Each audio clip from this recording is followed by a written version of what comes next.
Phew.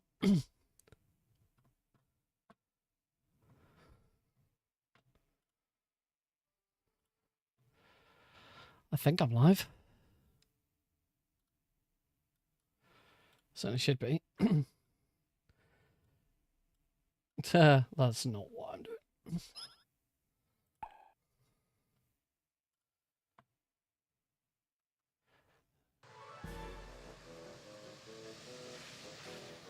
So like...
I don't know, because nothing's freaking working.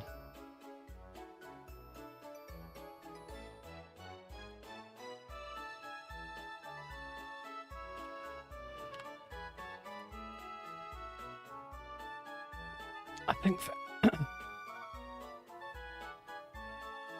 Thanks, I type slow. I'm assuming because you're typing, that means you can see me.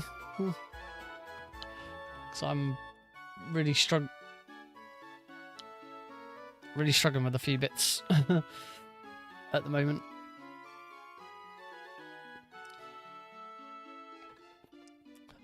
I'm just waiting for my, just basically waiting to be told to go at this point.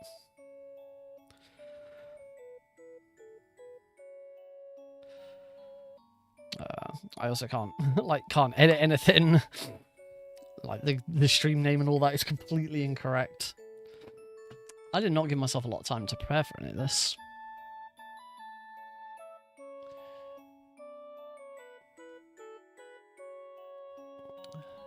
Try going back to my creator dashboard and see if I can do anything.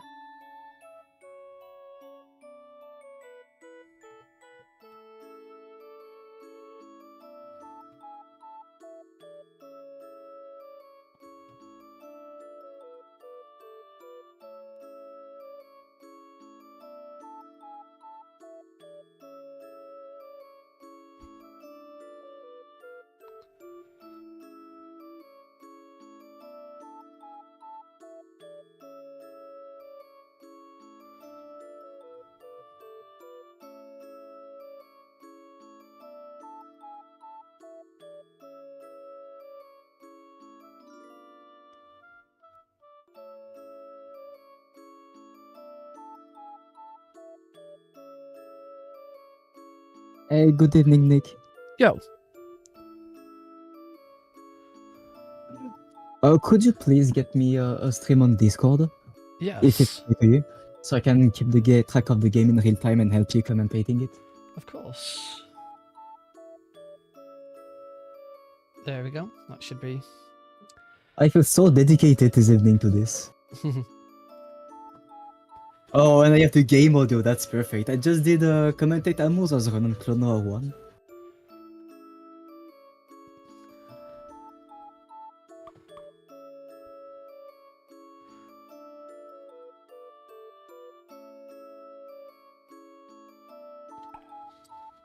Alright, and I am off. Okay, let's go! Hopefully everything is all working. I got the go-ahead to go. Abe's Odyssey is finished. I have the eyes on the restream, I will tell you. And the restream is fine. You are in. Woohoo! Yes, I can see myself on there, so that's good. So we're playing Klonoa 2 now, right after Klonoa 1 played by the yellow team. Absolutely. So this is Klonoa 2, 80% normal, standard mode instead of support mode. Now I've been running support mode on this for about 10 years. And finally, after 10 years, this relay has made me learn standard mode. Standard mode is not bad at all, but compared to assist mode, it feels lackluster, I feel. You don't have those tricky jumps with Popcat or surprising tricks. And in support mode, new stuff is being found, like a whole new skip for Mansion. I want to say Maniac Mansion for some reason. Mountains of Mirror Mirror. But the one after Mountains of Mirror Mirror. Why can't I remember the name of the bloody I can't even look at my splits because it's not on my splits yet. I lost track of this. Which vision do you mean? The Maze of Memories. Maze of Memories. Yes. Yeah, a brand new. Just discovered something incredible. Yeah, the new skip it using Popco is just insane. Like you end up doing 2 or 3 rooms upside down when you shouldn't. It's really bizarre. Yes, out of bounds, playing the game upside down, all in one. It's awesome.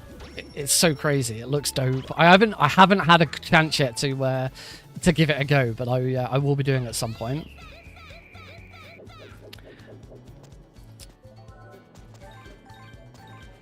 All right, we are approaching the end of the first vision. Yeah. So this game is much longer than Klonoa 1. We come from like a 40 minutes run to pretty much 2 hours. My 1 RTA hour 40. My RTA estimate is 140. In the past I've done 3 runs in the past 3 days. Those are my first 3 runs of this category. I haven't yet managed to actually get under 140, but my last run I think was 1 hour 40 minutes and 8 seconds. So I'm pretty damn close. 140 is a good challenge. Mm-hmm. You can't reach there without performing the biggest tricks. It all comes down really to Ishra's Arc Revisited.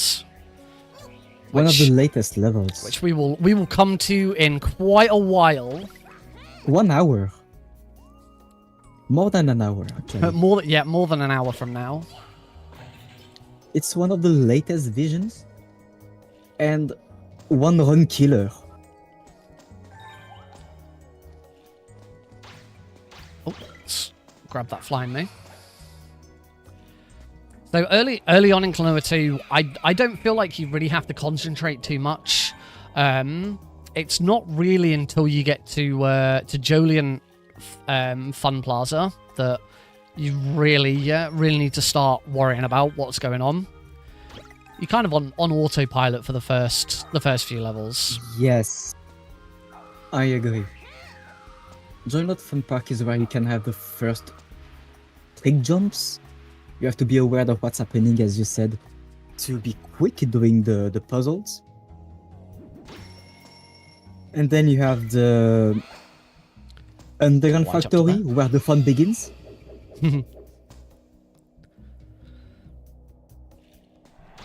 Excellent, grab that. Yes, this is a good trick to learn. Because you can't rely on Popka for any of the big skips like you would in a support mode run. I find standard mode just becomes a lot of small optimizations. For the most part, you are actually just running the game as you normally would. There are some skips and some tricks, but for a lot of the time it's just optimizing your route, which is really satisfying. It's nowhere near as stressful as a support mode run. Because there's a couple of really sketchy support mode tricks you can do, so it's a bit more gentle. I'd probably recommend anyone who wanted to learn this game start by learning standard and then look at how crazy support gets. gonna grab I you. don't know. There are Chuck different him. categories. And they both have their fun. So But things yes, like everything you are able to do in standard mode, you will be able to do in assist mode, and not the opposite. yes.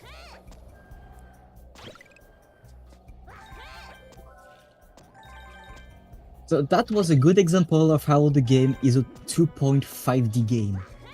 You basically play like a 2D game moving left and right, but there are interactions with the background and the foreground, like we did with the pendulum.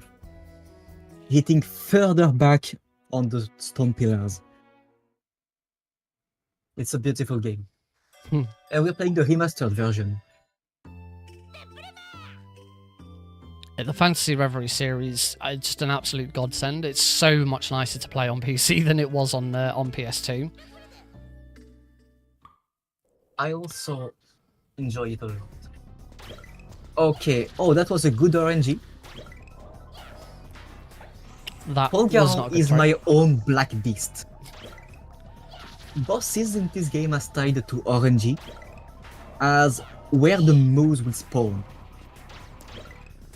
Yeah, it's worth noting that in the levels there is no RNG. The levels are At all. all very, very static. Consistent. Everything always happens the way it should do. Bosses are completely the opposite. So much RNG in bosses. I'm gonna go this way. It's not a great Fulgurant already. No, Folgaron is my own black beast. You have to know where the move will spawn. Hope you have a good RNG to catch it and get a combo. And now there is one frame perfect you can do. To skip that scene where it transitions to the last hit. It's a very difficult one to do. There we go. And we're done First with boss Folgaron. defeated.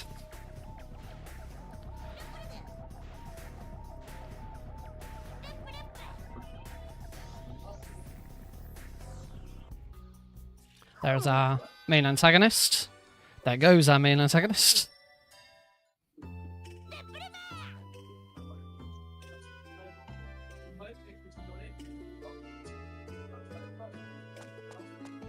Alright, back to Bagaji. We'll visit Bagaji's island lots of times in the run, but Times I believe. it's never actually a level. It's just a cutscene of this weird old wizard who tells us where to go and what to do.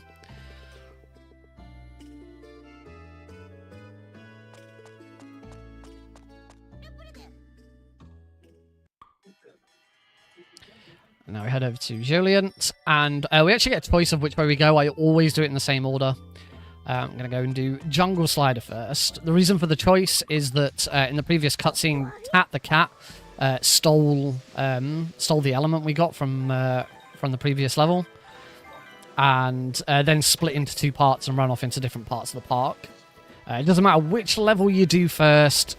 The one you do first always doesn't have the element. It's always the other one.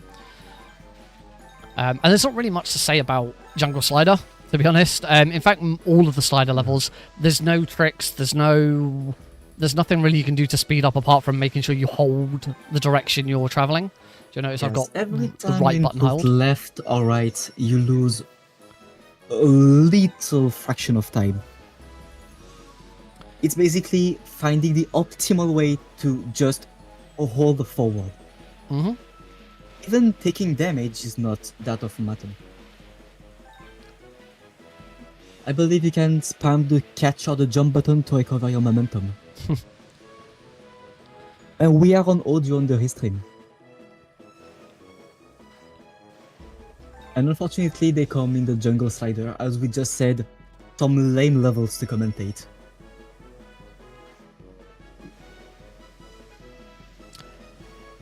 So, like, as we go down here, there is absolutely no need for me to jump over anything here. Just keep Yeah, holding just forwards. forward.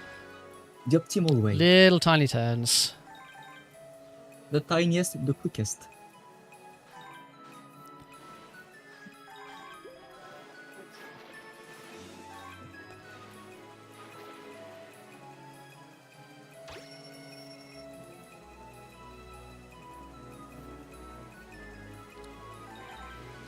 Whee! We are gonna play 4 of these hoverboard levels through the whole game. Plus 1 boss. 1.5 bosses. Yes.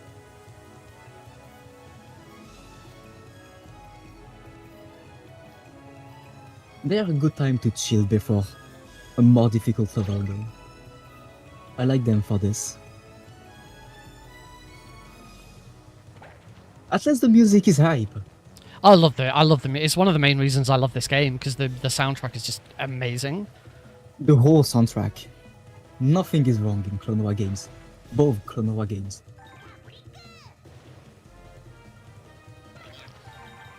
Django Cider is hype. Mount's Mira Mira is a banger. The national anthem. The Forgotten Path is hype to me.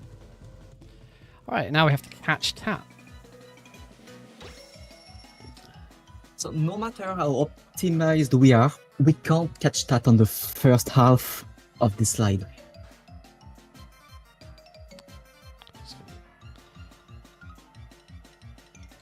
We just try to catch up as much as we can.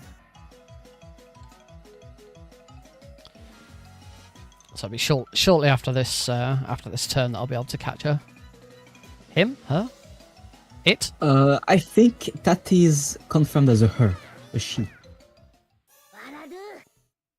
Now we give her a bit of a rough handling to try and get the element. I like how we can kill that on the cactus. And now the fun part, where we are gonna do some quick jumps, quick optimizations, because we have some time puzzles. Mm-hmm. And also some cutscene manipulations there. Just because we're on RTA for the relay, Yes. I won't be doing the bigger cutscene manipulation in this one. It's losing about a minute in the Yes. real time. So speaking about the marathon, it's not optimized to go for them. But it would save 7 seconds in game time. Yeah, so the IGT is shown in the bottom right-hand corner. The IGT pauses whenever you are not in control of Klonoa, including on the world map. So like any cutscenes, it pauses. Any loading screens, it pauses. Even when you're flying through the air from a cannon, it pauses. So And there are also- some times where we can sort of use IGT manipulation to like hold on to a cutscene, because things still happen in the background during a cutscene, so you can like wait for them to get into the right position. And the best example is right at the end of this level. This is funny. I think this is the only level where we use cutscene manipulations. I think other ones have been found, but none of them are that useful. This is the only one that I know of, at least, that's actually useful. And we know 3 of them right here in this level.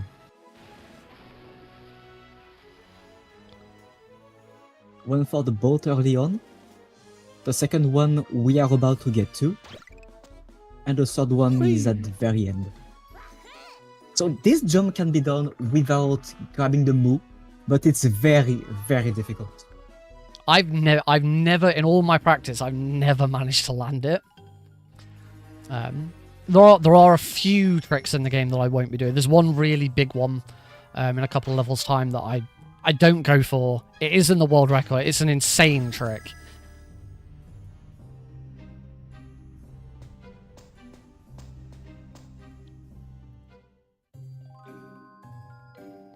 And we are not on the Restream Mojo anymore.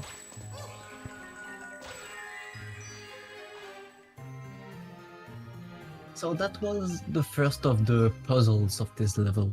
You have to hit all 3 of the blue mechanisms quick enough so you can open the door. That one was nice and simple.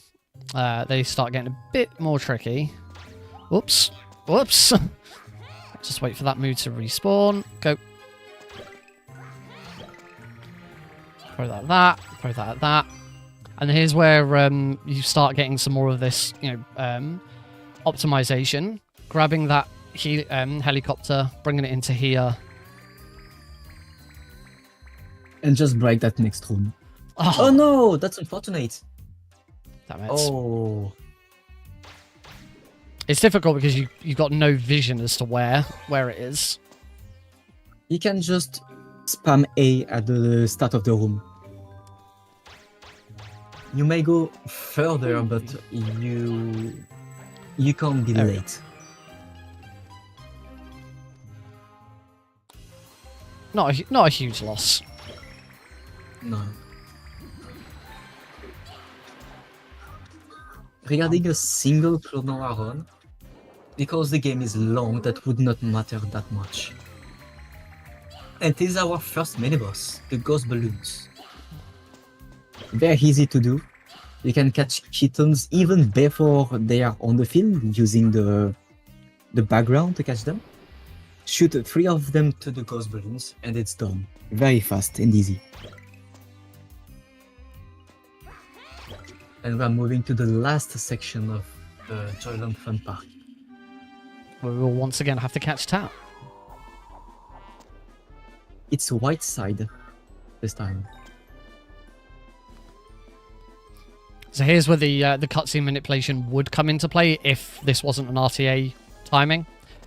So basically there's a cutscene that plays out, and you can see in the background there's like a spinning ride with the platforms going up and down. We're going to catch Tap on that, and that continues to spin and move during the cutscene. So you wait for a certain point in the cutscene to stop the cutscene, and then Tap will be in the right place. But as I say, because we're doing RTA, we're not going to sit through the cutscene. We're going to go and grab Tap the old-fashioned way. We mention RTA a lot because this is what we use to rank players on the remastered version of Klonoa 2.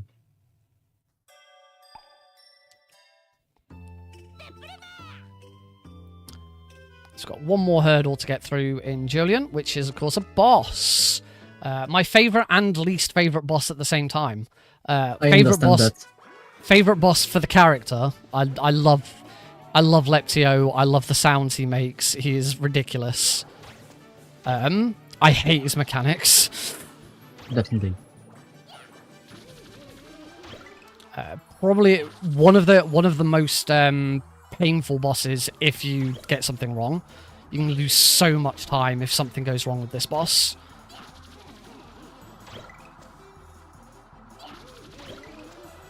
Okay, we have a clean phase 1. Pretty good. Can I grab We the did move? not get a dramatic reset. Yes! Nice! I haven't grabbed that move like that in so long. That's almost a frame perfect. The move has to be in a catching animation to perform this trick. So now you stay close to Leptio to make the moves respawn. You catch you hit oh, that was so unfortunate! It hit the moo that was spawning from the center. I've never done that before. That was very amazing.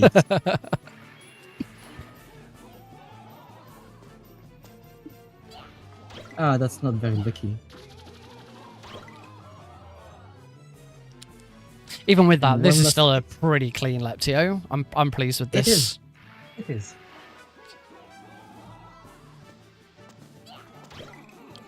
And Leptio done. And for that last hit, we had the perfect spawn of Leptio regarding the moose location. Everything was tight for a perfect hit on that last. And we are done with the Joyland section of the game. We are back to Baguji's Island for another cutscene that we will skip. And we are going into Vault, where the fun begins. Oh. Oopsie. We spammed the wrong button. That was not part of the plan. Oh well. Happens. That actually would not have mattered if we were regarding... That would have mattered if we were regarding in-game time. Yeah, looking at my splits, that only cost me half a second, but obviously longer in RTA. Where are we going now? Off Vault to City. Vault City. We're Again, we get another the best for the last. We get another choice. I've just always done Vault City first because it's just immediately to the left. The reason for the choice this time is we need to shut down the machine. We need to shut down a machine that Leorina, the antagonist, has set up to try and replicate Klonoa's ring. This ring that I'm using to fire from, Leorina's trying to create her own. So we're going to go and turn off the power in the city so that it shuts her machine down. We need to destroy 2 engines, yes. One is in the city, one is in an underground factory, which is the name of the second level that we will visit after this one.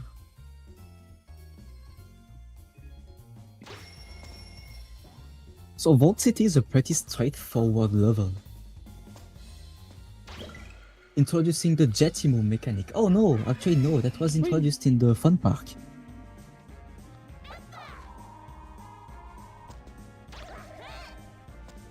Volk is a region in war. This is why you can see fire, buildings being destroyed, cannoneer moves. And the steampunk ambience there is just so well done. The music, the background. And the soundtrack again just absolutely complements it all so wonderfully. Volk City is one of my favorite levels to visit.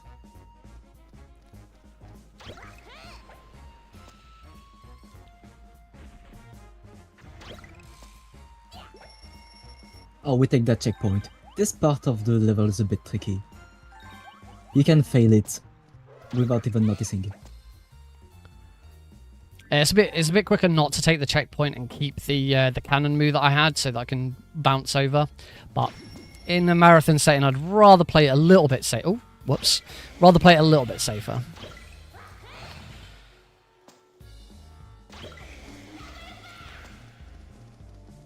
You could have catch one of the flying moves out of the Herbill double jump. That's very smooth.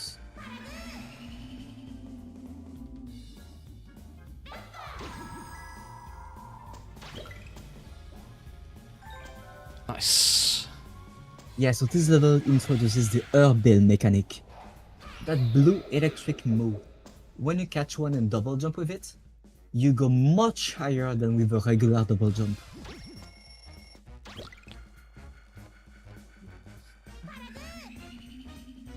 Now visiting the rooftops. Little wiggle. Hello? Hello, Inconsistent. Yo. We are joined by another Klonoa runner.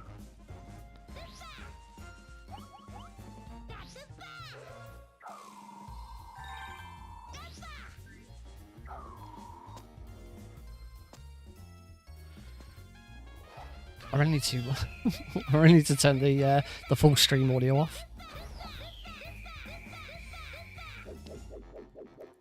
Oh, we are not on the stream audio. They did not get the spam.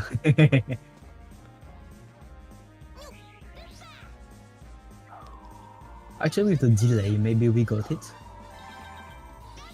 No, they did not.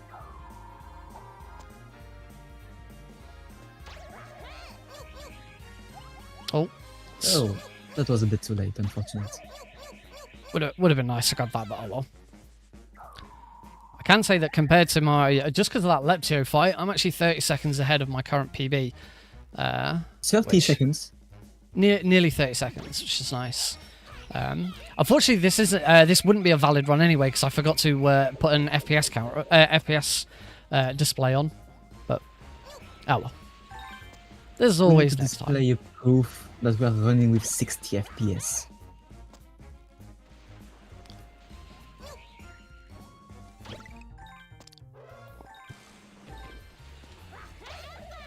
Oh, nice. It's a nice little optimization if you can land it. The Gumi displacement. When you catch a Gumi, you can immediately double jump. And the higher you are, the higher your double jump starts. And that allows you to cheese into the whirlwind like Nick just did. And we just recovered the game audio on the restream for the end of Volk City. Small optimization if we can land on the chimney. Nice. Because the train is going to the left, we need to cross the loading zone. So if you're standing on the right side of the train, you will get later on the loading screen. This is why you want to be on the most left, so landing on the chimney. And now the fun begins. We Here have we the restream audio. This is time to do it. It's time. It's not happening. Oh. if you're thinking what I think you're thinking, it's not happening. I can't do it. So there is a very the hardest trick in the game is right here. Yeah, it's not happening. I thought I'd give it a crack. You got the wrong enemy. No. Right, grab that. Oh, you can have a backup? Nah, no. Oh my. Okay, that was all right. So there's a very difficult trick here to fall through the floor that I'm currently riding above. It's actually it's relatively easy in support mode. I can do it in support mode and do put it into runs. Oh, that was dumb. Oh, they were too close to each other, unfortunately. But in standard, it is extraordinarily difficult. The setup is complex. You need to catch a Folby, which is those buggy moves. Don't think I'm gonna. Oh, got past him. Nice. Then you need to land on the upper platform, so you make the Volk move pole. You need to jump down to reset your plane. Then you need to double jump, catch the Vulcan move, and double jump again without landing to keep your plane active and go through the floor later. Now we are introduced to the booming mechanic. It's basically a bomb. Shit. It detonates after a few seconds. No, I knew that wasn't gonna hit that switch. Unfortunately, we could not get the optimization there. When you use a boomy to solve the next room puzzle. So there are Excite boomies. They are the first one we saw. They explode much faster. And there are regular boomies, such as this one. They take like 10 more seconds to explode.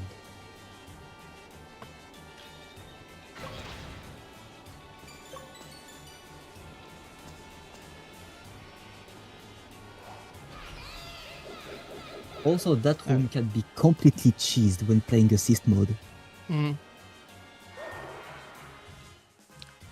There's a thing with the way that the game builds the levels is that there's certain floor positions that then load in the next set of assets. And if you can avoid touching the floor, you will avoid certain planes and certain walls and floors being loaded in. There's a couple That's of really basically useful how it places works, for it. yeah. Okay, this also is where you have one of the most trickiest shoot of the game. Where you can destroy that rock earlier. A very accurate setup.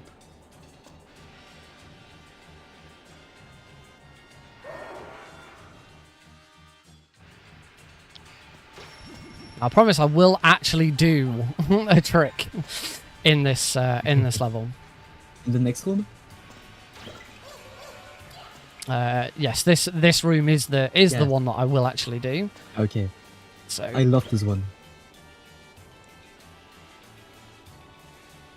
For some reasons, when you press both your joystick and your D-pad, the joystick input gets priority. So you will press on the same frame, one direction on the stick and the opposite on the D-pad. So Klonoa will slowly clip through the ceiling with its move. And that allows us to save like 5 seconds. yeah, if you don't do that, you have to take that moo and you have to bounce off of it to break 3 boxes. So each box you break, you then have to go back, grab the moo again, run back, break box, run back, grab moo. So it's a really neat Pretty little tedious. skip. This is an auto-scroller part. It's getting kind of boring. Unfortunately, we have the restream audio every time we get an auto-scroller phase. Oh, and it's gone. Practice grabbing. Always practice grabbing that that moment doll. That's a run killer for all visions. So there's another category called All Visions, which, as the name implies, requires you to complete all visions. In order to complete all in order to unlock the last two visions, you need to collect every Moment Doll. And I've had a run where I've missed. Oh wow, this fight is going terribly, by the way. Oh, that was a lucky hit. I've had a run where I've missed that Moment Doll and had to restart the level. That Super Tatbot mini-boss is a pain. You may have noticed it, it's full of RNG. These were not cycles. It was full RNG.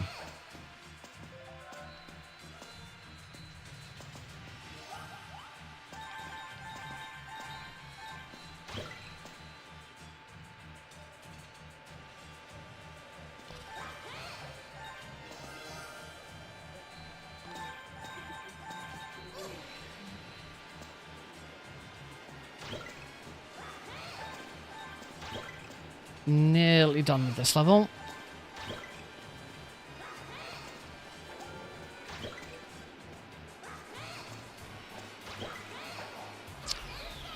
And we move on to one of the probably the most unique boss in the game. And I think the only one who is not tied to RNG. Agreed.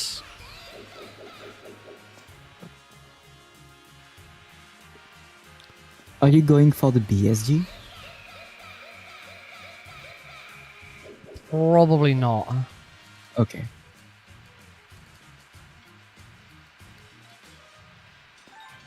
A BSG is a useful trick we use with the springs.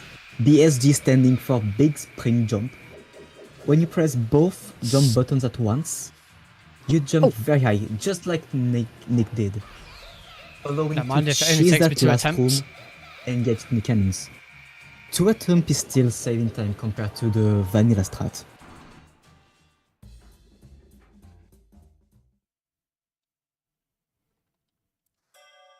Alright, it's boss time! My favorite one to play.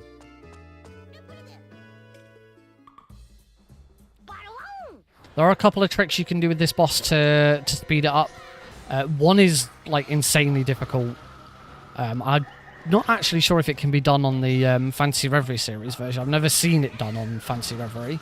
I've only ever seen it done on PS2. The other one I used to be able to do reasonably well, and then I stopped being able to do it, and I've not been able to do it properly since. This has got 2 phases, so phase 1's now come to an end. I'll give it a go. Missed. So that's the other trick that I say I used to be able to do that trick. It doesn't lose you a huge amount of time if you mess it up, but it is a time loss if you don't get it right.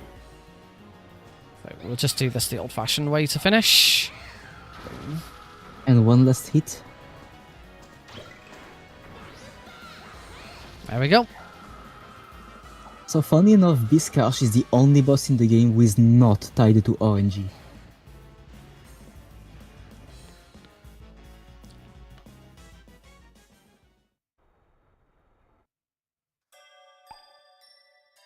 And for the first time, we are revisiting a level. We are going to Volk City again, but this time called Volk Inferno. The game does a really clever job of recycling levels. That might sound like, you know, it's lazy, but the devs did a really good job of making it so that each level feels very different. Usually, it introduces a new mechanic that the original level didn't have. Definitely. Which I won't spoil it. You'll see what that mechanic is for this level soon.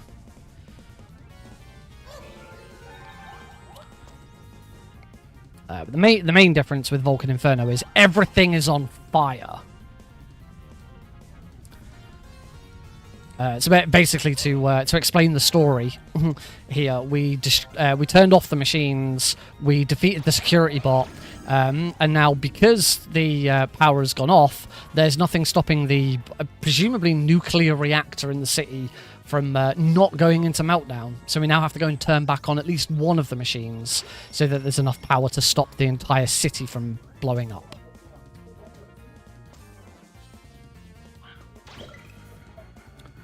But someone's not very happy about that. And unfortunately for us, that someone isn't Leorina, our main antagonist.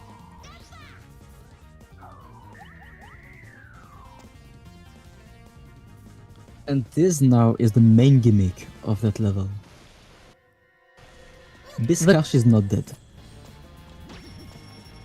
So now you enter a chase sequence where you can see Biscash's laser. If it hits you, you're dead. So you're just running straight and never stop.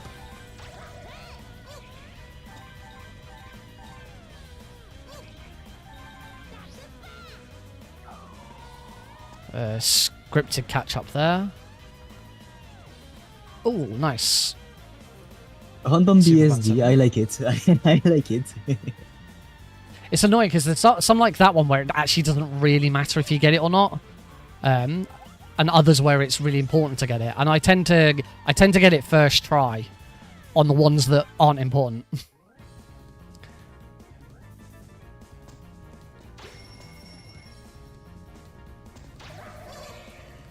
So now that we're back down in the sewers, the tank can't follow us down here. We have definitely escaped it forever. Of course. Oh, that's unfortunate. I've not done that before. Yes, Klonoa has an active hitbox when jumping with an airbell. Unfortunate, we went through the Jetimo, so we killed it. We had to wait for it to respawn.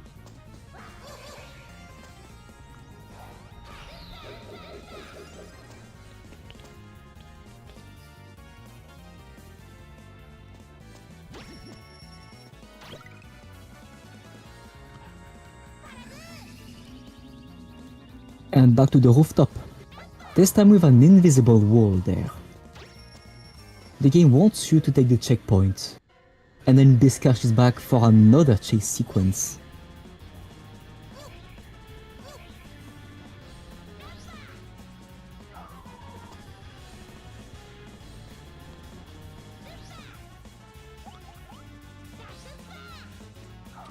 A nice little...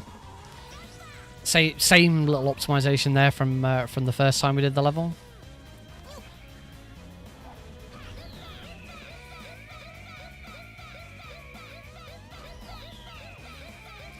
This isn't the first level that we are going to repeat. In fact, we're going to repeat 2 levels we've already done. And in fact, actually, the next level that we're doing, we will end up repeating. But again, new mechanics, slightly different routes through each level.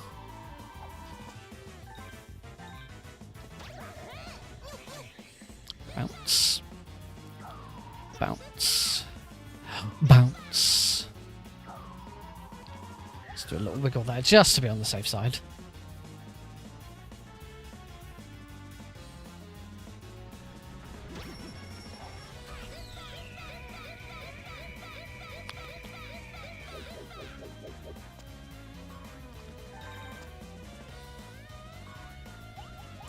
This is another place where super bounce jumps can be useful. Because you want to go the less possible back and forth dodging your Biscash. And very important, you want to be on full health at this exact point.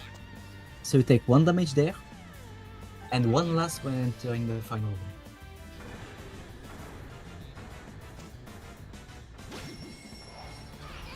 This is what I believe is the optimal way to go.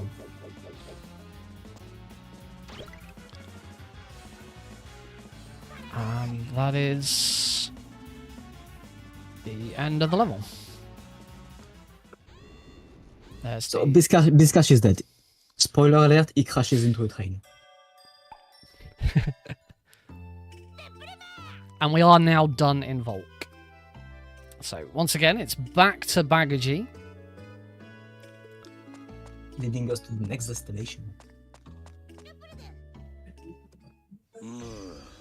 I actually don't know what is the English name of the next country. Is it the Quiet Country? I think it's just referred to as Mirror Mirror. I think they might have another name in the cutscenes, but I haven't watched the cutscenes in so long. So this is Ishra's arc. There's a specific name. Like every country is tied to a feeling, and I can't remember what is the one of Mira Mira.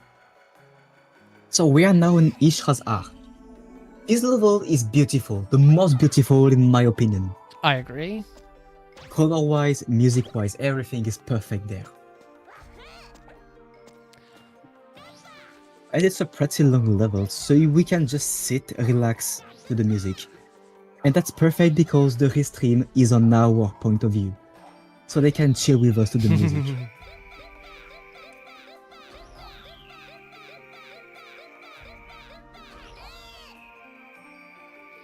We're introduced to a new puzzle mechanic, the liqueur.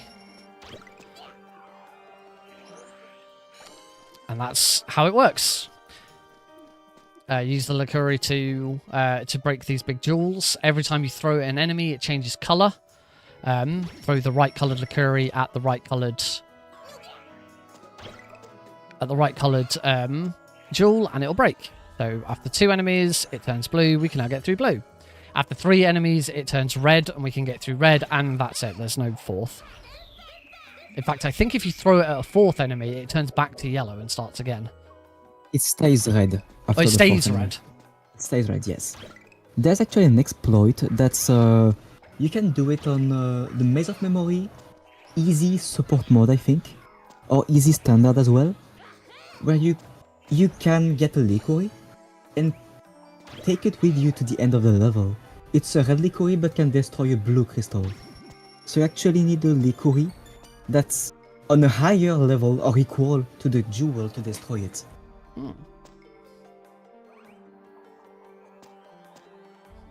So the point of this level is to activate 3 engines.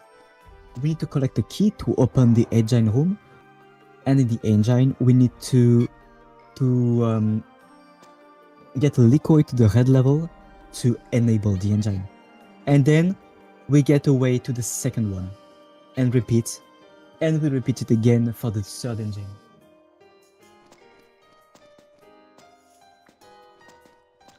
So, grab him. And I can't agree more with one message on the chat that says that the puzzles in these games are so awesome. I love this puzzle mechanic.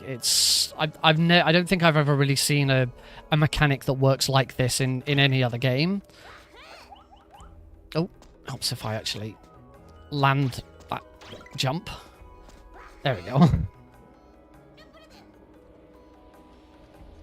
And we lost the game audio. No more chilling music for them.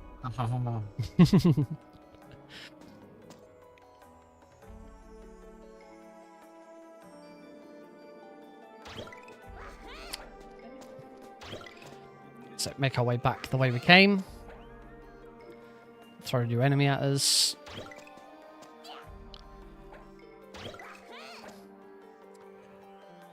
And now, as the little cutscene showed us, we can come outside. And the elevator is going.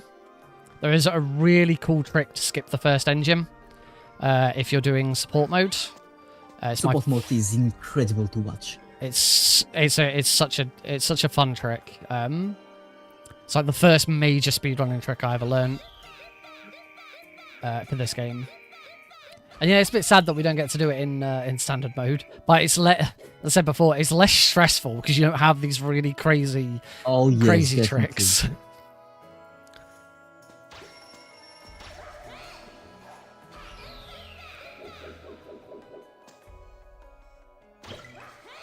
Oh, that was really poor. That was also really poor. Please don't let this be my first unintentional death of the game. Because we will have some intentional death later down the line. So, More if we were playing for in-game time.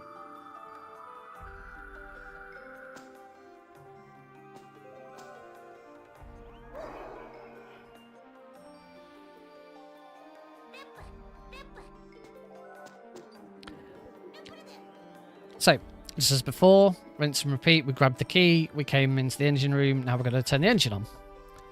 So, slightly different Lucari puzzle. Throw that one over there. Bounce off that one. Throw that one. Done.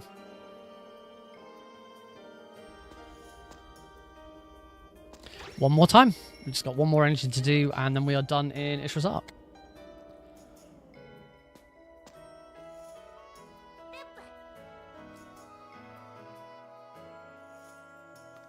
Right, I'm going to try and not make a complete hash of this. That's better. The cycle is much better on the way back.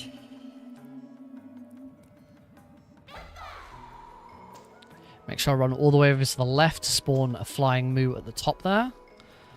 I'm just going to wait for you, Crow.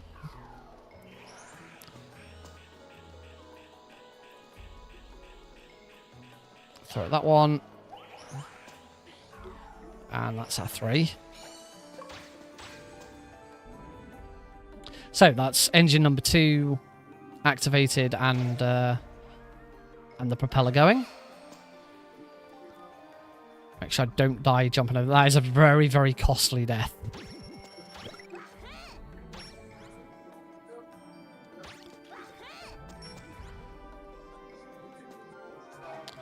And now we head over to engine area number 3.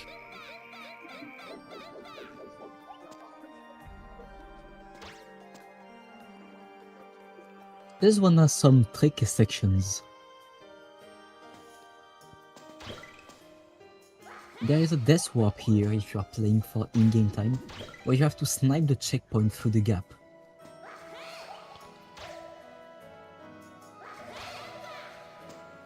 Obviously we're going for RTA because it's a marathon, so we are not paying attention to this.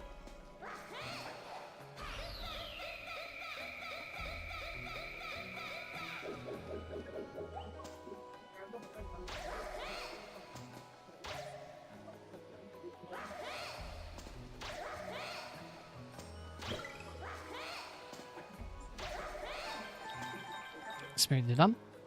That was a section where an accident often comes in.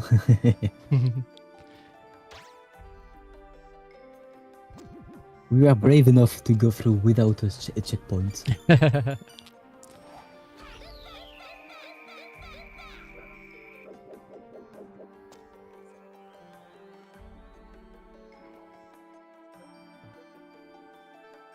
So now that we've got the key, we just have to run back through it again to get to the door.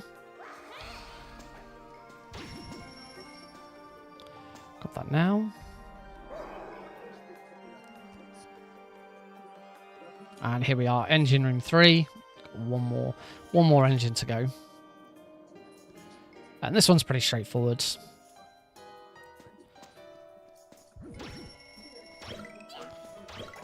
I actually didn't mean to grab that first move. That worked. We're making it great. There we go.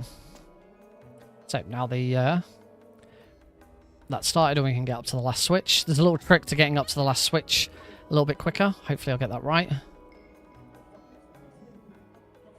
Everything is easier with Popka.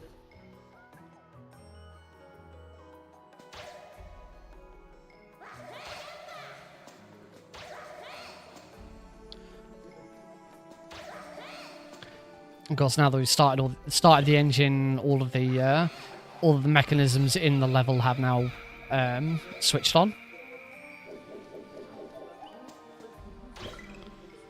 So these are now swinging. The platform was moving.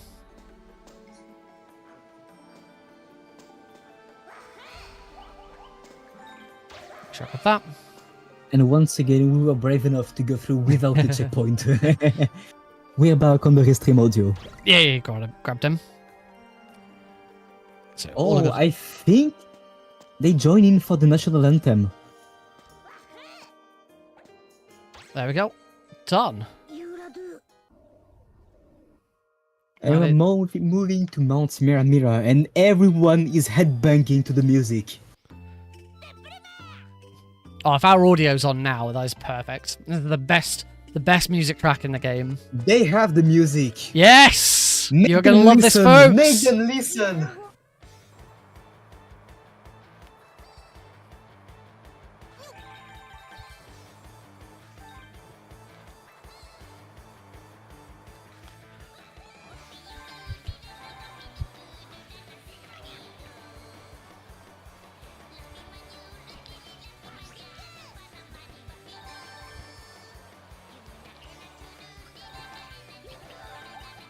You can see Nick's cam is moving to the music.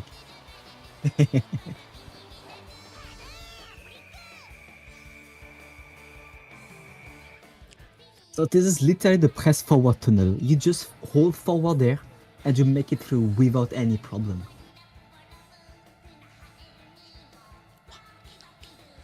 As we said earlier in the stream, hoverboard levels are not very interesting. We just try to get the most perfect way that allows us to just hold forward and wait.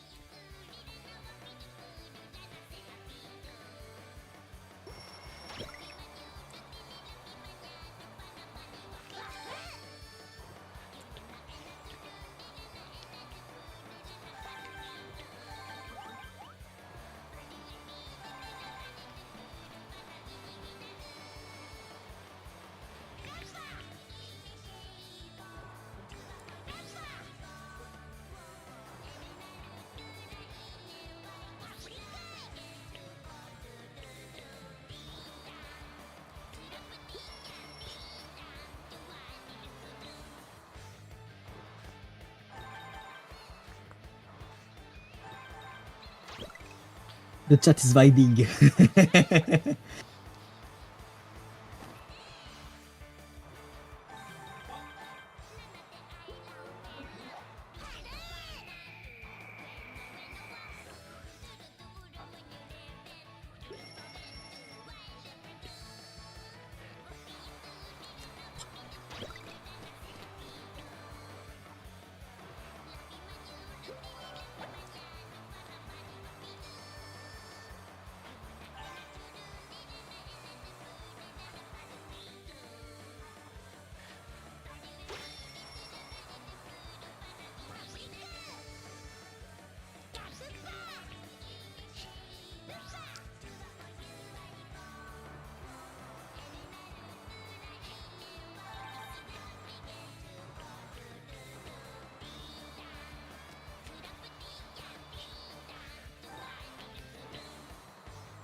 And now the worst bit of the game, where the music stops. No! That was the Wahoo Stomp. There is about another minute left of that song, I think. It's absolutely banger. It does also have an English translation. Now we're moving to the Maze of Memories. It's my favorite level to speedrun. I love it.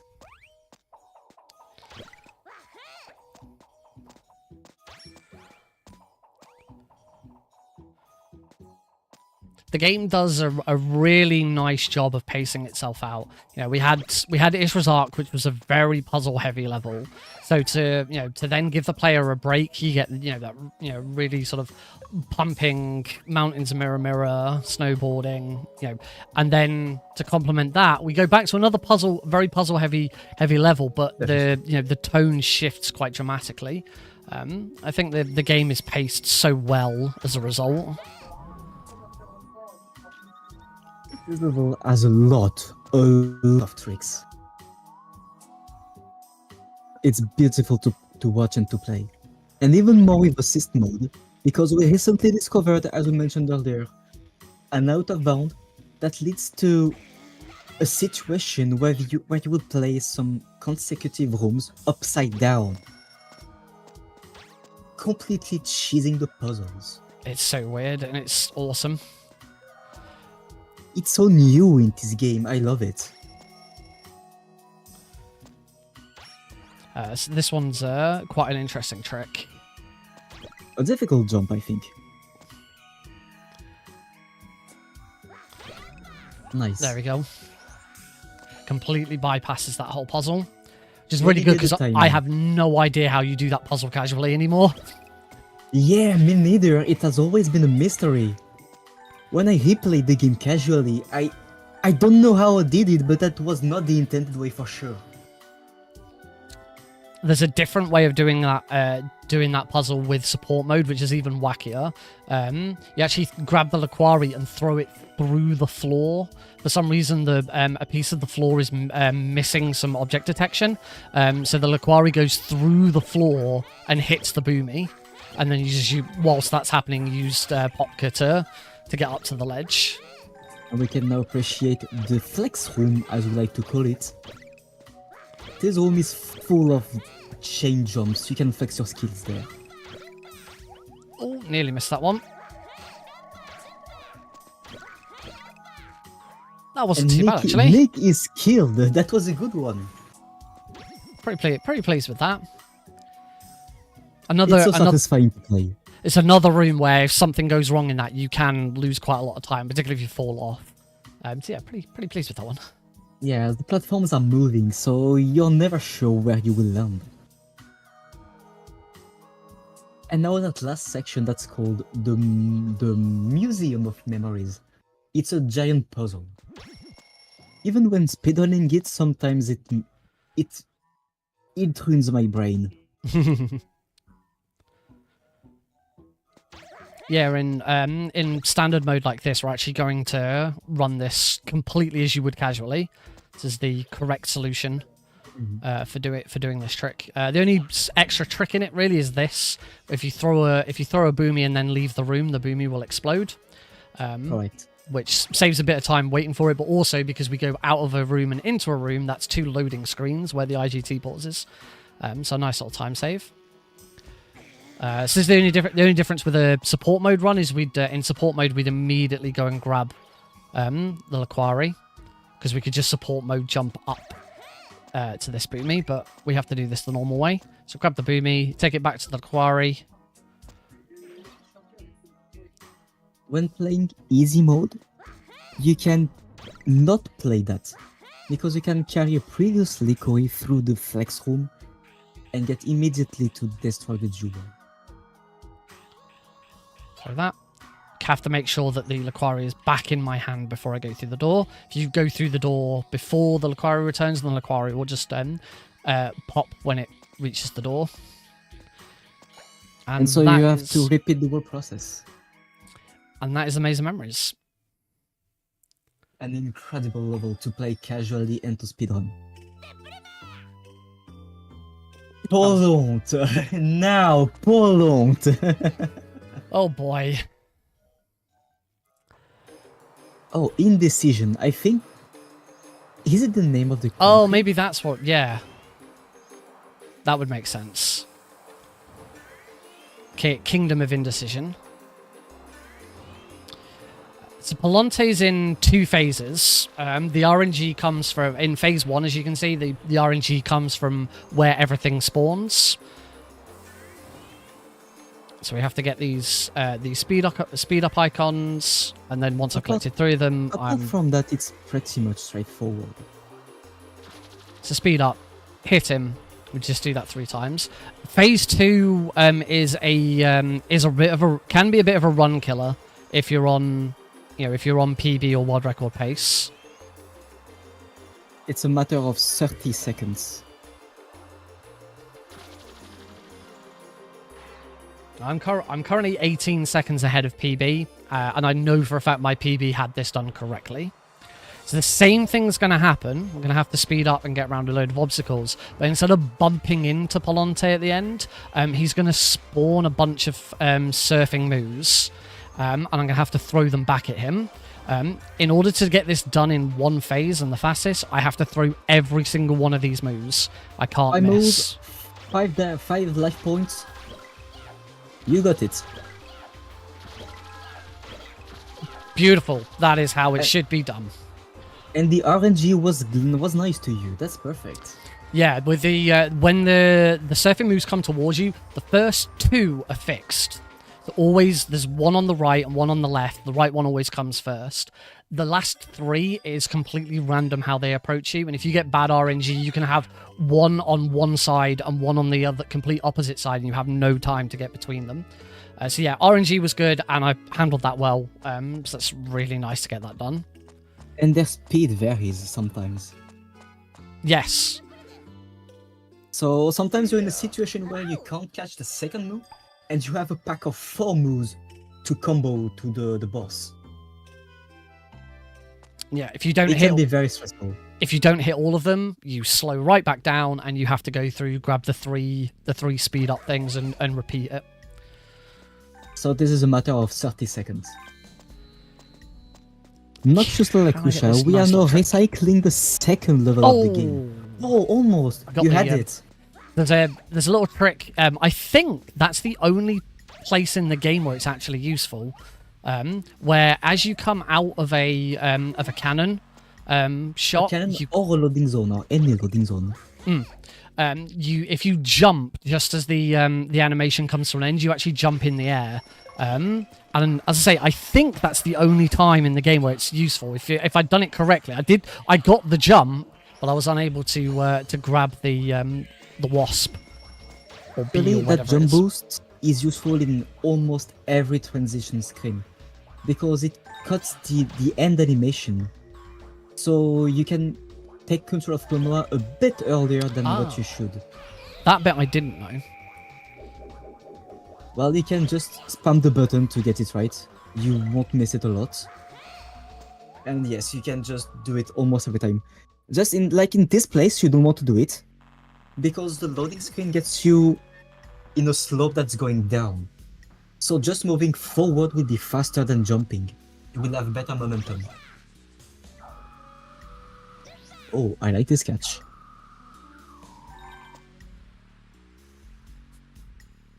So another When little trick. catching this move, you can get a death warp. Oh. I think the shoot was too late. That should be. Yep, that's got it. Nice. So So we sniped the checkpoint and now we are going to kill Klonoa. this is our first intentional death. Not, in fact, first intentional death and first actual death of the run. It is. One of the fun things about that trick is doable in the PS2 version of the game, but it's really difficult because the PS2 version is in 4:3.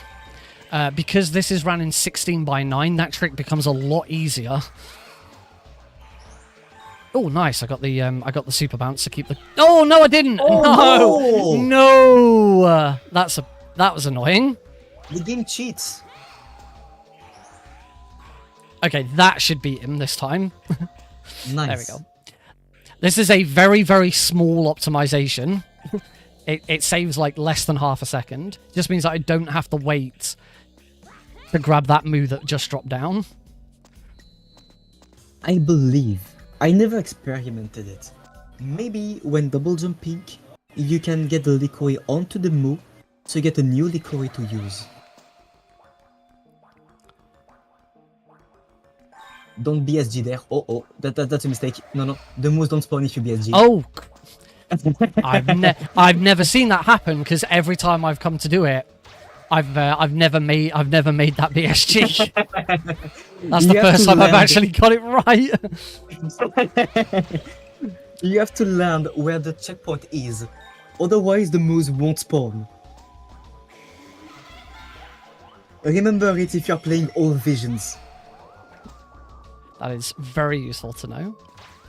Yeah. Still learning. There we go. And there also is a trick with assist mode that allows you to early break the stone pillar. But it's only assist mode.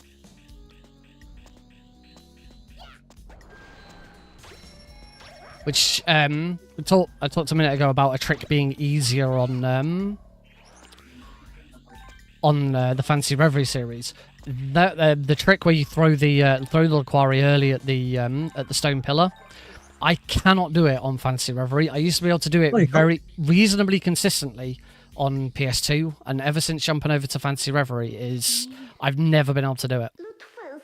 Which part is the most tricky to you? It's hitting the pendulum for the first time or for the second time? The second time, I usually find Okay. once I've hit it once, I can't then get it to slightly rechange its direction. Okay. That must take a bit of practice. Mm. Right, so this is again another. We didn't really talk about the fact that Lalakusha, the level we just did, was a repeat of a level. This is a repeat of the very first level. We're now in the Dark Sea of Tears, because it's really dark now. And it's even darker on the PS2 version. Oh god, it is. This is the only vision I was not able to 100% as a kid. And we're back on the restream audio.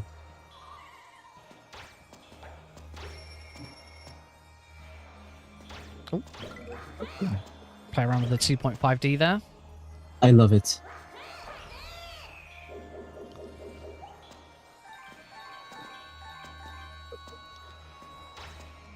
So I believe we passed the point where catching those light moves, I forgot the name, is useful because when Klonoa is biting, he gets some bad things away.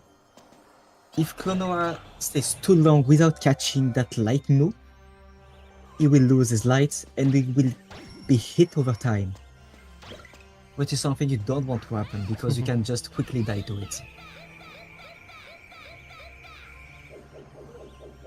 This is the main gimmick of that level. Even though in a speedrun it doesn't matter that much. You can skip a major part of them. There's a funny glitch. Well, it's not funny because if it happens you lose time. Well, sometimes in Klonoa 2, when you catch a move, you then are not allowed to perform a double jump. It happened to some runners during a run. Hopefully I... Oh, that was unfortunate. That is my... I was about to say, hopefully I don't curse the run. I just did. But it was not in the same way. No. That was my first unintentional death of the run.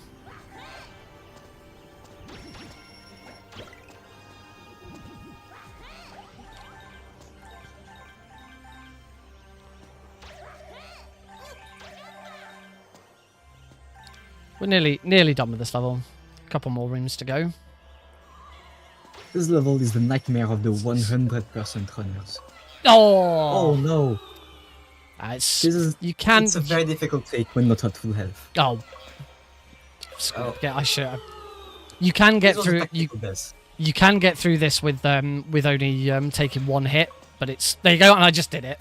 The time when I then only had enough health to do it, I then did it.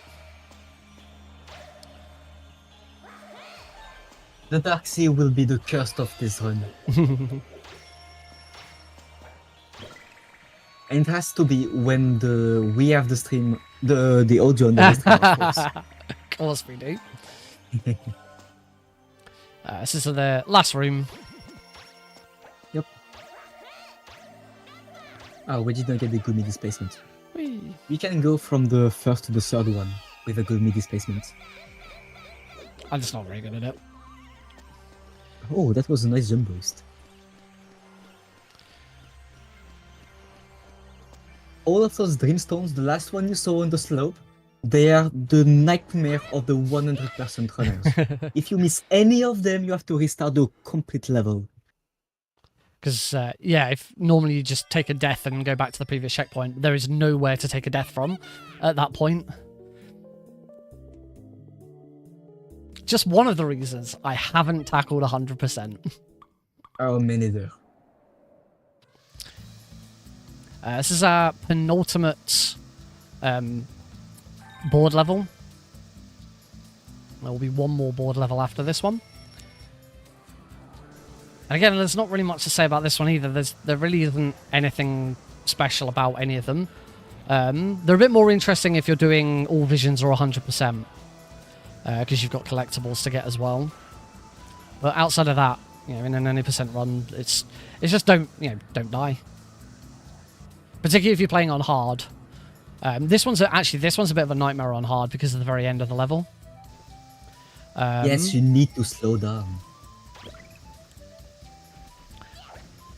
So there's 3 difficulties in Fantasy Reverie. So the PS2 version, there were no difficulty levels. It was just one difficulty, and that translates to normal difficulty in Fantasy Reverie, which is why this relay is being done on normal, and normal tends to be the most popular category because it matches the PS2 version. So in normal, your wind bullet, this thing where I'm firing, has a set distance. You have 3 bits of health, and you think you start with 3 lives. I believe yes. And you can pick up extra lives across the level relatively simply. They're just scattered around at times. Easy, you have unlimited lives. And you have 5 hearts, but each heart has 3 hit points on it. So essentially you have 15 health and infinite lives. Oh, and your wind bullet has an increased distance. There's actually a couple of easy only tricks just because the wind bullet has an increased distance. You also have increased the recovery frames after taking a hit. Oh, I didn't know that. I haven't actually touched easy yet.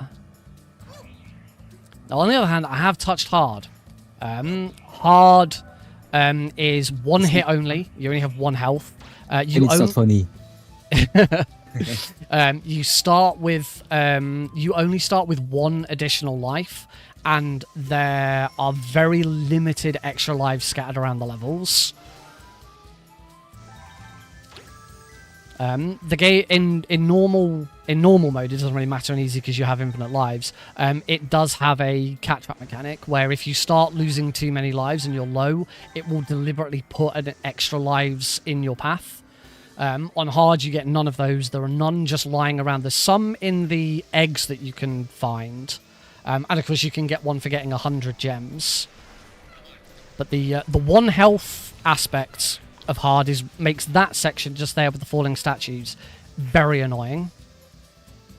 Yes, you noticed Nick used damage, not damage boost, but he used his invulnerability frames, his recovery frames, to go through falling statues. You don't have that chance in hard mode because 1 hit, it's death. Okay, so this is my favorite music of the game. Curse Leorina. It's a boss fight I actually really enjoy. It's impressive to watch as, with the perfect timing, you can get a double hit.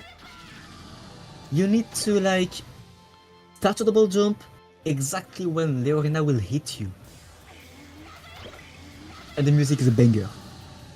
Unfortunately, the restream doesn't have it.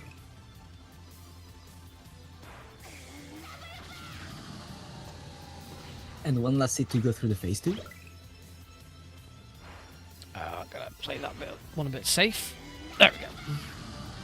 So, fun fact to notice, if you get the double hit when Leorina has 1 HP on her phase 1, she will start the phase 2 with 1 missing health.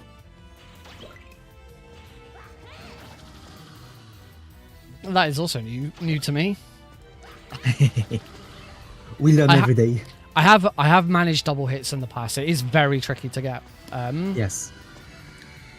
There are a few tricks against Leorina. There are those double hits. The thing if you get a double hit on their last HP. And also you can have a death warp.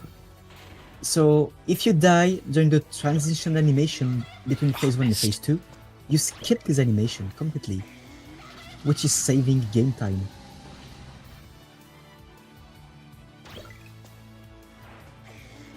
And for the final hit. Okay. Let down a little bit in phase 3 with the timing there, but overall not too bad a fight. No mistakes were made. No.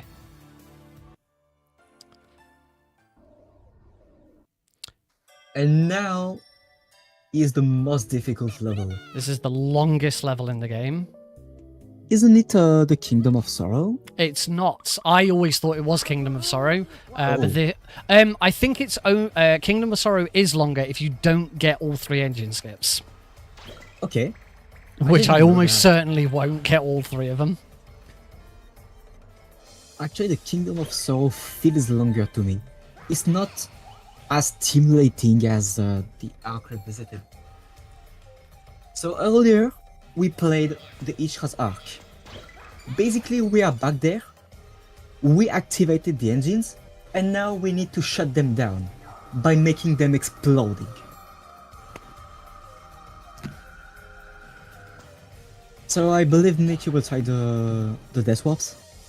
I will be trying all 3 of them. I've got the lives for it, so that's fine. Okay. So the other important thing about not losing too many lives throughout, you should be taking 3 deliberate deaths in this level. They are the major Death Warps, about 30 seconds each. So I'm deliberately on 1 health, and here we go. Oh, I missed that the was move. unfortunate. He missed to die. So the way wanted to die, but he missed. The way that the death warps work is that you can now see that I've got a bomb timer at the top of the screen. That is because the engine's going to explode. I just need to get outside. That's all I've got to do now. And the way it works is that the trigger for the bomb timer going off occurs slightly before the trigger for the checkpoint. So when you throw the bomb in and it starts to explode, a checkpoint is triggered. So if you can take a death between the very short amount of time between the bomb triggering and then the checkpoint triggering, then you will do what's called a death warp. We walk back to the start of the level, or the last checkpoint that was hit, but the bomb will still be going off. So it's a massive time tape, and we can do it on all 3. But it does require you to actually take a death. Yes, because you respawn outside of the building, you just need to walk in, then walk out, and you're down. You don't need to play all that sequence.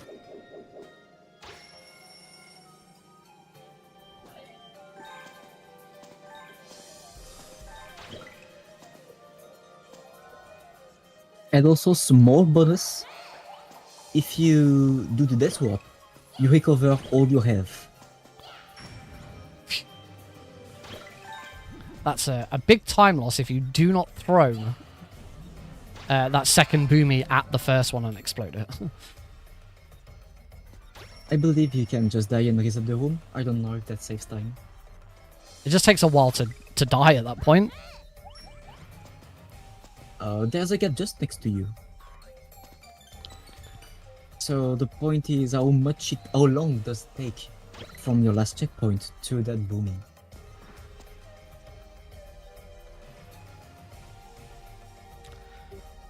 So we've already hit the previous checkpoint. And just as the first visit in the Ishra's Ark, we need to find the key to open the door to the engine room. Oh, you forgot to take damage, be careful. Because if you want to do a Death Warp, you need to get low on health. So make sure. Oh, and we are now 5 hours in the relay.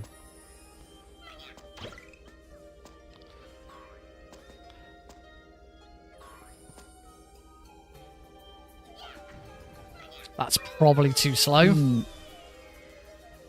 That was too slow. I think you were standing a bit too much on the right. I've always found the second one to be the most difficult.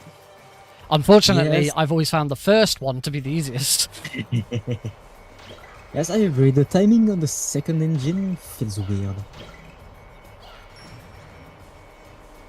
We have a setup, but it doesn't look easy to do.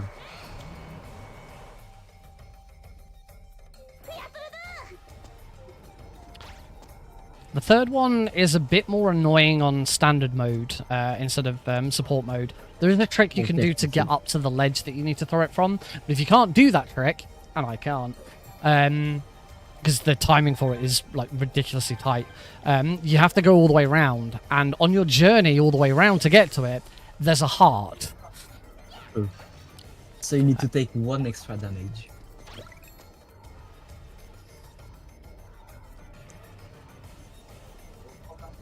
And on top of that, you can miss the timing for the skip. It would be nice to get at least one of them. For a showcase. To this day, I think I've only ever gotten all 3 in a run once. Was it on with Popka? It was with Popka, yeah. Okay. I believe I have all 3 of them, maybe twice. But the perfect setup for Engine 3 I had only once. I think my best on standard is only 1. But it's about 3 runs, so you still have a lot of room for improvement. Oh yeah. Oh, whoops. Okay, we'll do this way then. We got it. Oh! A bit too early. Yep. Let's try Be that careful again. of your head.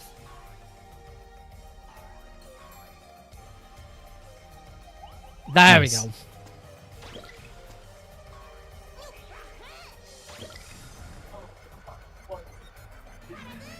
If you remember it, this is where we started the first visit in Ishrazar. Actually gonna play this safe. Yes, in the safety checkpoint.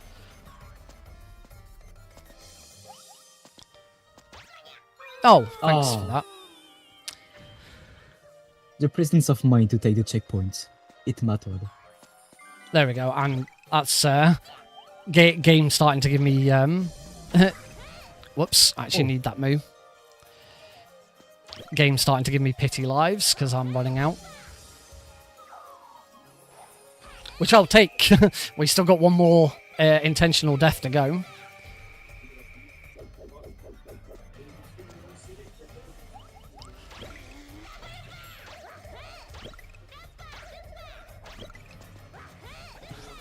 You need to step on the platform Nick just ended on. Because it triggered the spawn of a spiker in the next room. I will actually use it for pro strats. Or lucky strats.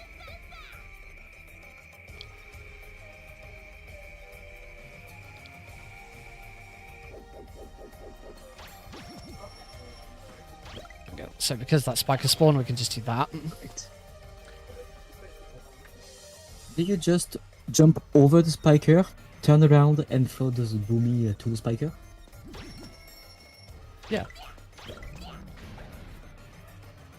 It doesn't sound difficult, but I actually never did it. Oh. Again, we use the same trick that we used in Maze of Memories.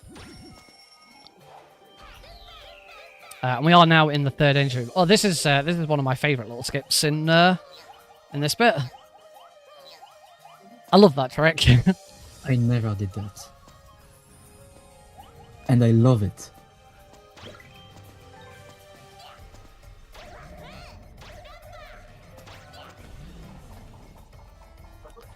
Now we just have to wait for this boomy. There's nothing we can do with this one. There is a support mode trick where you throw it from across the room and it explodes at the right time. It's the one trick that I'm super consistent at.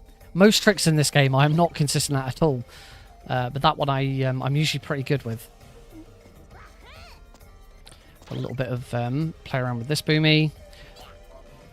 Make sure it doesn't hit any of these spikers. There we go. And that's going to be the checkpoint that we're going to try and return to. Again, one more chance for an engine skip.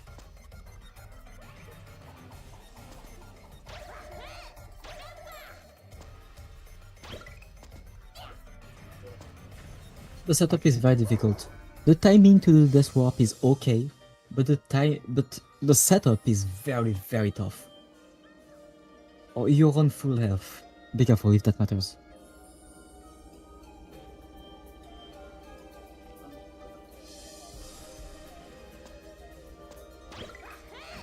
So the first thing to do is just ignore everything, go and grab this heart, so that it now disappears.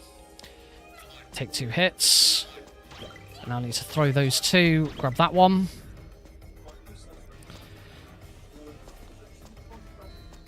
And here's hoping.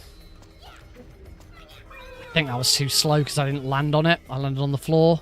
Oh, I got it right! Yes! Oh, you got there it we right. go! And One engine room. I didn't want to tell you, but you have the restream audio. People came in to watch you successfully do it. Lovely. Well, at least I got one. I can the crowd energy. I can say this was sort of getting that one right instead of the first one. That was actually was a 9-second PB for that level. Nice. Now we're moving to the Kingdom of Sorrow, which is a much more easy to take on level. No engine skips, no frame perfect tricks. We're just chilling there. And the music also is very chill. People can relax. It's a pretty long level. We will do a lot of tricks because this level is long. There are a lot of puzzles, but nothing is as stressful as the engine glitches are. No. It's not the last level, but this is the last traditional platforming level. After this level, we've got one slider level, and then it's the final boss.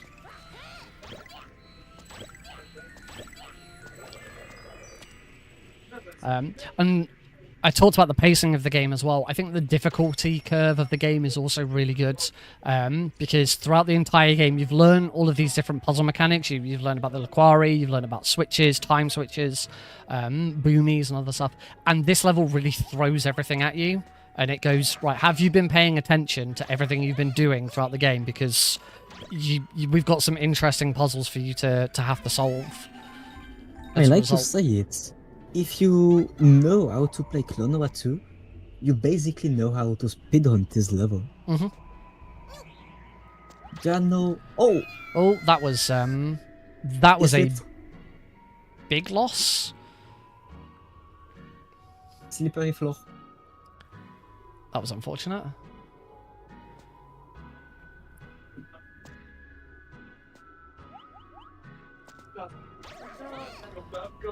There we go. Alright. And not just this level, actually. The next level, the last slider level, also kind of asks the same question. The last slider level is genuinely tricky, because there's a lot of really tight corners, lots of places that you can easily take a death at.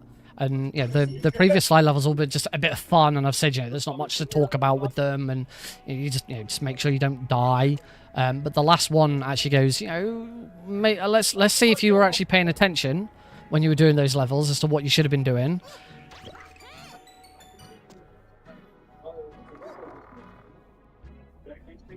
We just lost the restream audio. They just added a timer so you can know about when it will be switching. Ah, cool. I like it for the spectator point of view.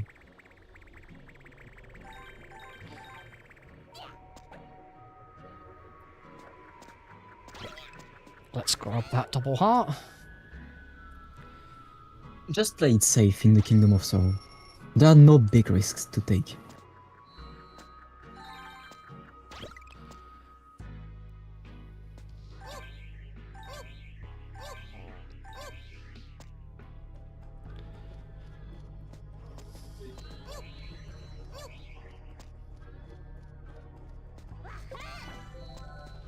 Oh, I just noticed there are so many people in the green team voice chat. Everyone is there.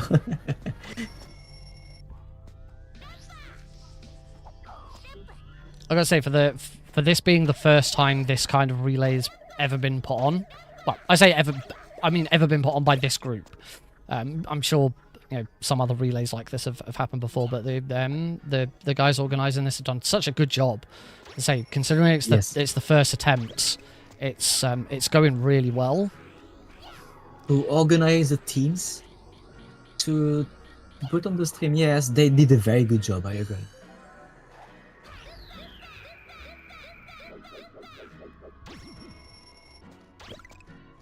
We will all thank them after the run. Nope. And I like the idea of gathering many communities for one big event. Hello. Yo, How's it going? it's pretty good. Yeah, I can see that. Keep it up. Yeah, I'm gonna be running next, so... You still have a bit of time. Okay. Yeah, just let me know when you're about to finish then. We should be about 10 minutes far from finishing. That's Okay. good. Maybe a bit less than that. Okay, sounds good. Yeah, but just look around. We will tell you when we're on the final boss. Okay. Appreciate that.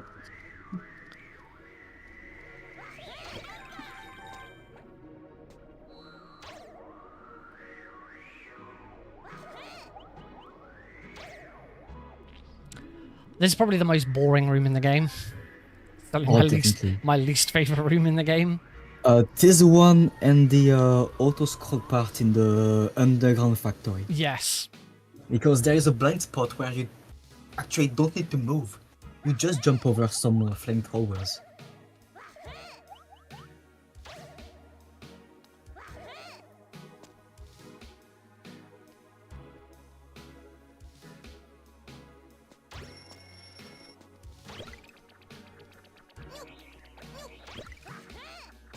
Do you know that at this time, the world record has finished in run since 2 minutes? Game time wise. 108. That's insane. It's an insane run. Like no one is close to it at the moment. Oh, definitely. Japanese are a bit different.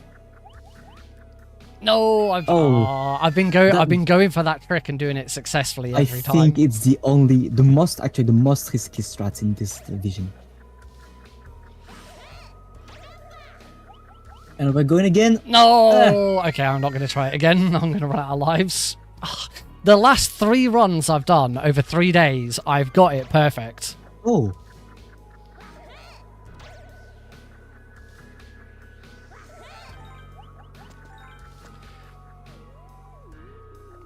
I'm actually glad I'm watching you running because the colors of these screens are not good.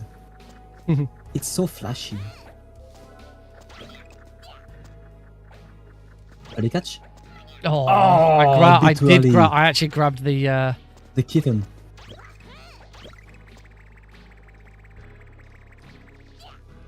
Once again, with aware the correct timing, you can catch this Jetimo out of its spawn animation. So you don't need to climb through the moo, then the kitten to reach it.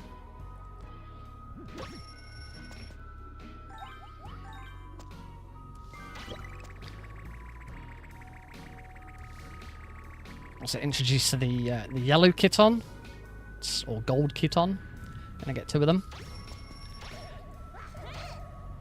This is another room that's a little bit boring on standard. On support, you can actually do a support mode jump up to a future set of these lums. And it's actually very high. It's a really cool trick. Yeah, that first set that I grabbed, you can immediately jump up and grab this next set that I'm about to grab.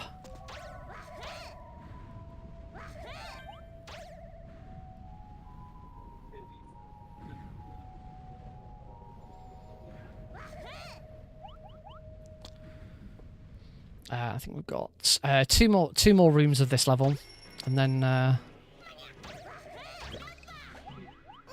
very close to finishing then. Whoops. Oh. So deliberately take a death. This is a tactical death. Yes, deliberately taking a death there because now these Spikers. spikers don't spawn. They spawn really slowly, and I can get over without having to slowly go round. That's actually, That's I a think that smart might be the trick. best I've done that. I usually That's a get smart caught trick. up a little bit. And this is the last room of this level.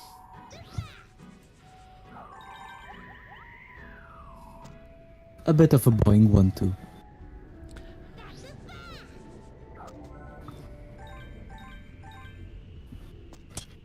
Yeah, we got no reason really to jump and grab that heart or anything. So I like how the Kingdom of Sorrow goes from hype room, lame room, hype room, lame room.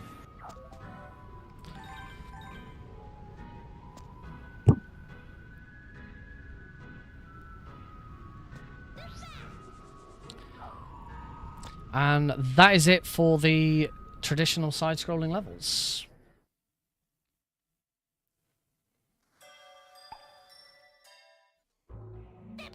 So we're now moving to the last hoverboard level, and then the final boss. And I believe, once again, we will be switched on the audio for the restream when we're playing an hoverboard level.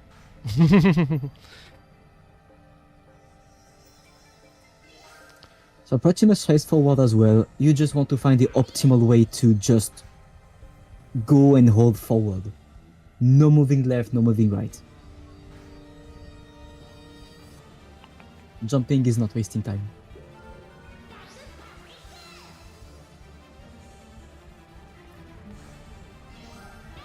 I said before that it is tricky and there's some tight cornering, but there's still no sort of major time saves or anything like that. It's still hold forwards, don't die.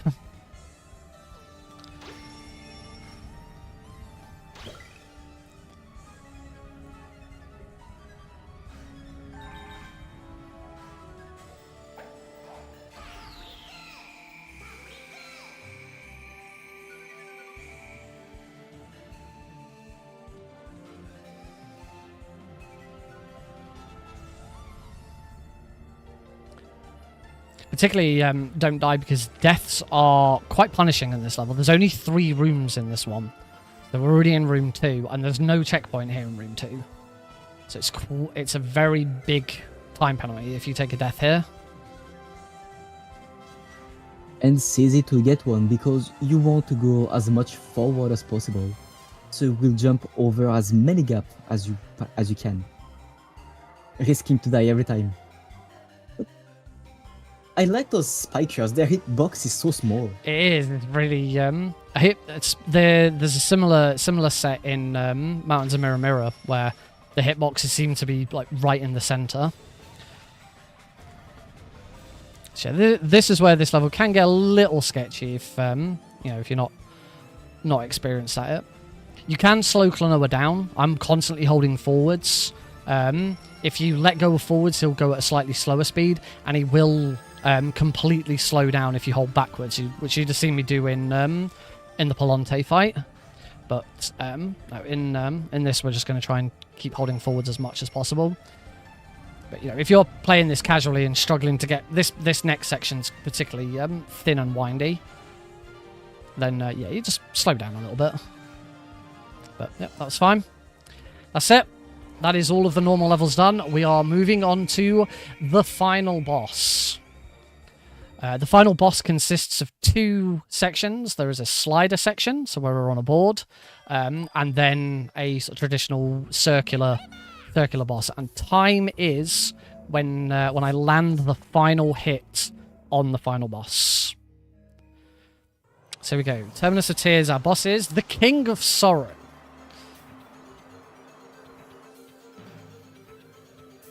So the first part of the final boss is basically avoiding the obstacles, catch a move, and snipe the boss.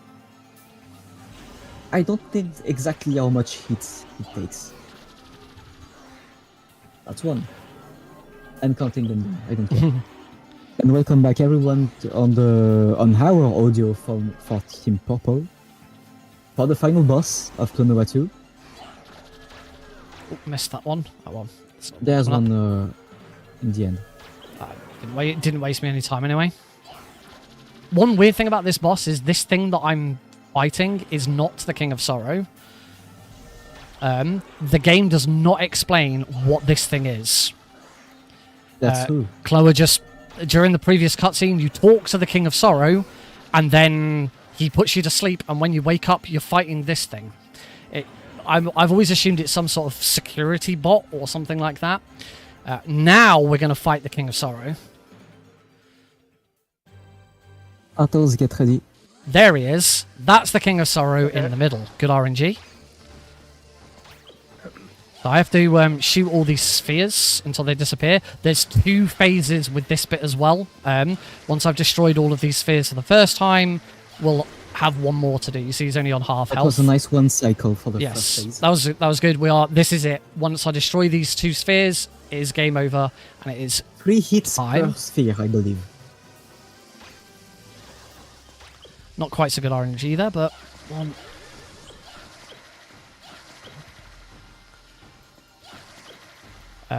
Two more hits. Yeah, one more hit and time. Time!